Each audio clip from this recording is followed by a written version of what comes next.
Hey guys, this is FeedingFrenzy91, and I'm talking about Dragonball FightersZ. This is my first time playing the beta. I didn't play it even though I own an Xbox One. I didn't play it on the Xbox One, so this is my first time. And my first impressions are that this game is like Dragon Ball Z Budokai on steroids. That's basically the best way to describe it. In fact, could just end the video there. Just kidding. No.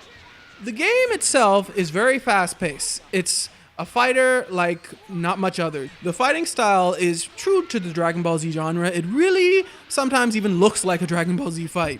I was also surprised at how well the controls worked on the Switch. The Joy-Cons actually felt pretty comfortable.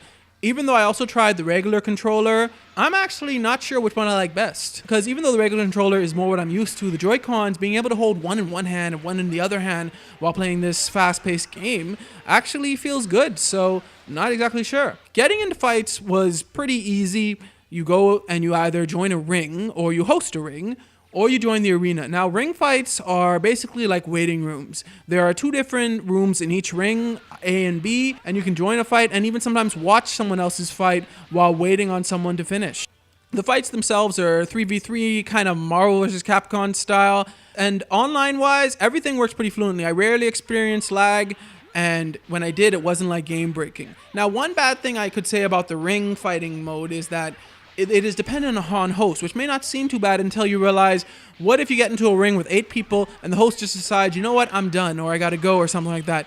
All of a sudden, the ring is done. You could be mid-fight and they will simply throw you out of the ring. This happened to me at least once, and it's just one of those things, you know, to suddenly be stopped mid-fight in such a fast-paced fighting game, it's just one of those things. So the arena fight may be more for people who want to simply fight without risking a host leaving or something like that. The arena fight is basically just one fight right after the other. A lot of people are, at least in my server, were in the arena and you just go fight after fight after fight after fight. Of course, someone else seemingly can still leave if they don't want to get beat or something like that, but other than that, everything works pretty smoothly.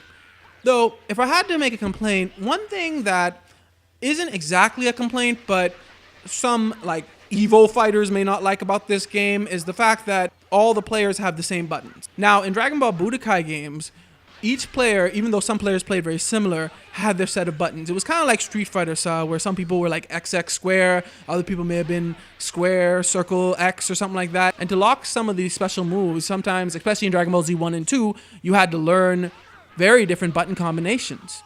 But as with this one, everybody's special move is the same.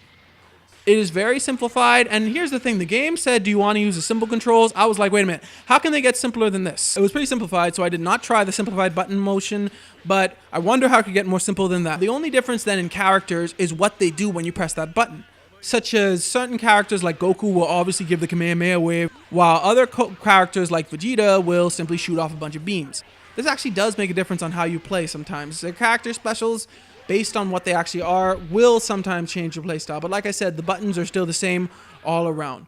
So for those of you who really like the whole double X square square, right turn, all that stuff, no, that's not here. It's pretty simplified, but it is also very fun. When I played with the beta, I was very satisfied. And like I said, the online worked well. Even for a fighting game, it worked very well. And I think this will be a very good addition to the Switch's arsenal. But what do you guys think about the beta? And for those of you who tried out the beta on other systems before trying it out on the Switch, was there much difference? Let me know in the comments below. Thanks for watching. Remember, like, share, and subscribe, and may God bless you all.